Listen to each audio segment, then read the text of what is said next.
Sa wakas nga, nakapamili din ako ng aking tinitindang tinapay dito sa aking tindahan mga kasari. Bali, alauna na nga kami ng hapon dyan dumating dahil nga maaga kami nakaalis. Alas 8 ang kami umaga na ulis mga kasari. Para nga maaga kami makarating o makauwi dito sa aming tindahan mga kasari. Pero hapon pa rin kami pala nakauwi dahil nga ang dami naming pinuntahan at namili lang pala ako dito mga grocery ko na kakaunti lang dito sa aming tindahan. Dagdag lang dito sa aking tindahan. Yung mga wala lang dito yung aking mga pinamili. Pero importante, inuna ko talaga pinamili itong mga tinapay. Dahil tingnan mo naman yung aking stante o lagay ng mga tinapay mga kasari. Wala na talagang natira at talagang stante na lang talaga nakadisplay dito sa aking tindahan. Dahil isa rin kasi sa mabinta dito sa aking tindahan itong mga tinapay mga kasari dahil 5 piso lang talaga yung aking binta dito ng mga tinapay at ito kasi binabaon ng mga estudyante o mga bata dito pumapasok sa school mga kasari. Bago nga sila pumasok ay sumisilip ka kanila dito ng aking mga panindang tinapay kung mayroon akong tinitinda dahil nga minsan nga ito talaga yung binabaon nila sa school. Dahil nga papansin ko talaga o lagi ko talaga nakikita yung mga sukot ko dito yung mga estudyante mga kasangari nga lagi nakasilip dito sa aking stante pag nakita talaga nila sa kalsada pa lang ay talagang umaalis na sila dahil nga walang nakadisplay na tinapay dito sa aking tindahan o sa aking stante.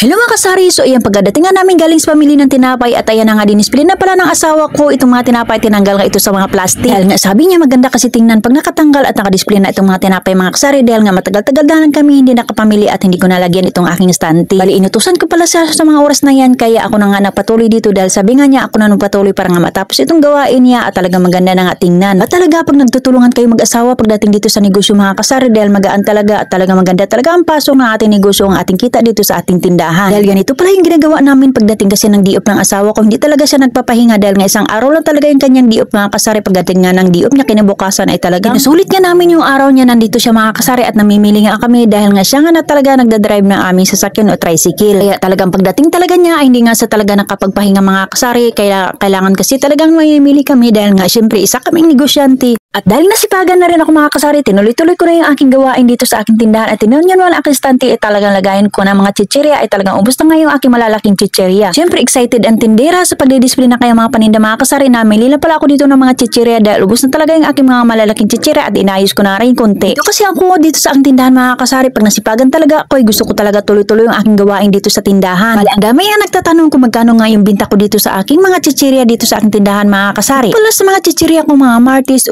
ang binta ko pala dito ay 8 pesos. Dahil ang puhunan nito ay nasa 6.55 so mayroon ako dito 1.45 na tubo mga kasari. Konti nga lang talaga itong tubo ko dito sa aking chichirya kaya mabilis naman kasi maubos itong aking mga panindang chichirya dito sa aking tindahan. Okay lang naman na kahit konti lang yung ating kita dito sa ating mga paninda dito sa ating tindahan mga kasari. Ang importante ay mabilis nga maubos at hindi nga nakatambak ang ating mga paninda. Sa mga malalaking chichirya nga mga kasari ang tubo ko dito ay 2 piso. Kaya nga sabi nga nila kalukuhan daw talaga na piso-piso lang daw talaga ang tutubuin natin sa ating mga paninda. Depende lang po sa atin mga tindera kung paano natin iskartihan o magkano ang ating tubo dito sa ating tindahan mga kasari. May kanya-kanya talaga tayong presyo o tubo sa ating mga paninda mga kasari.